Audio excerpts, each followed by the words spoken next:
പത്തനംതിട്ട മെഴുവേലിയിൽ നവജാത ശിശു മരിച്ച സംഭവത്തിൽ അമ്മ അറസ്റ്റിൽ. 21-കാരിയാണ് അറസ്റ്റിലായത്. ഇവർക്കെതിരെ കൊലക്കുറ്റം ചുമത്തി. വീട്ടിലും ശുചിമുറിയിലും പിന്നിലെ പറമ്പിലും എത്തിച്ച് തെളിവെടുപ്പ് നടത്തി. വിവരങ്ങളുമായി സുജു ടി ബാബു ചേരുന്നു. സുജു, ഇപ്പോൾ അറിയാനാകുന്ന വിവരങ്ങൾ എന്തൊക്കെ നടപടിക്രമങ്ങളിലാണ് ഇപ്പോൾ?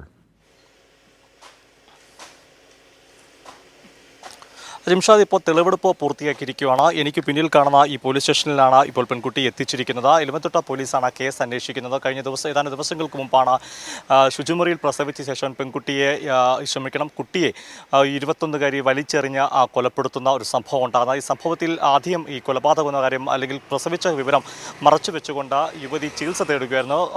കൊടുങ്ങല്ലൂരിലെ സ്വകാര്യ ആശുപത്രിയിലും പിന്നീട് ചെങ്ങന്നൂരിലും അമിത രക്തസ്രാവത്തെ തുടർന്ന് ആശുപത്രിയിൽ ചികിത്സ തേടിയപ്പോൾ ഡോക്ടറാണ് ഇതിൽ യുവതി പ്രസവിച്ച വിവരം കണ്ടെത്തുന്നതും പിന്നീട് പോലീസിനെ അറിയിക്കണം. പിന്നീട് പോലീസ് എത്തി എലമന്തട്ട മെഴുവേലിലെ വീട്ടിൽ പരിശോധന നടത്തുമ്പോഴാണ് നവജാത ശിശുവിൻ്റെ ജഡം കണ്ടെത്തുകയായിരുന്നു. തുടർന്ന് നടത്തിയ അന്വേഷണത്തൊടുവിലാണ് ഇത് കൊലപാതകമെന്ന നിലയിലേക്ക് തെളിയുന്നത്. ആദ്യഘട്ടത്തിൽ പോലീസിന് ഈ കാര്യത്തിൽ കൊലപാതകമാണ് സംശയമുണ്ടായിരുന്നു. പിന്നീട് പോസ്റ്റ്മോർട്ടം റിപ്പോർട്ടിലാണ് വ്യക്തമായ സൂചന ലഭിക്കുന്നത്.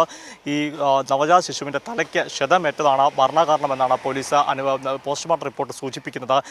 ഇതിനെ തുടർന്ന് ആണ് പെൺകുട്ടിയുടെ ചോദ്യം ചെയ്യുകയും മൊഴി രേഖപ്പെടുത്തുകയും ചെയ്തു. ഇതിൽ നിന്നാണ് ഈ പ്രസവശേഷം യുവതി സ്വയം പൊക്കിൾക്കുടി മുറിച്ചു മാറ്റുകയും കുഞ്ഞിനെ വീടിൻ്റെ സമീപത്തെ പറമ്പിലേക്ക് വലിച്ചെറിയുകയും ചെയ്തിരുന്നത്.